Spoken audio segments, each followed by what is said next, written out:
So how do we get our 3-year-olds to share a story with us and not just answer our questions with yes or no? Well, this big shared book reading study found that there was a simple trick to this, and basically it's asking open-ended questions. Instead of just saying, did you have fun at the park? We can ask them questions starting with who, what, where. For example, you could ask them, where did we hide when it rained in the park? Or what did the big dogs do at the park? In this way, you help them to build the structure of their narrative and you prompt them to create their own story. So to put this into practice and show you how we can structure a narrative, we're going to hear from our speech therapist, Lauren, about a very mischievous pet. As many people around me know, I love cats. I have 3 of them, and this particular story is about my cat, Egg. So she's about 5 months old now, and she's very mischievous. So I also love playing video games. So I was sitting on the couch playing a video game using my controller, and she was sitting on my lap as she often does.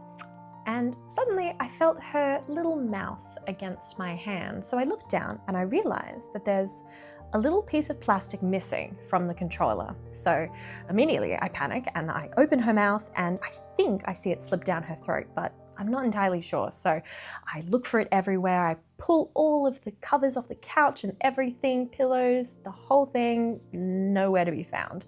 So at that point, I think, okay, well, I'm gonna have to take her to the vet. So I pack her up into the car, we head to the vet, and when we get there, they try and give her medication to make her throw up, but it doesn't work, unfortunately. So next step is they give her an X-ray and confirm that it is definitely there in her stomach. So what they need to do is they need to inflate her stomach, then put a camera down her throat, and then get some forceps, reach inside and try and grab the little piece of plastic. So we're obviously waiting there, very nervous, and then the vet comes and lets us know that it's been a great success, which is a huge relief. And you know, Egg probably just had a lovely little nap and didn't even know any better.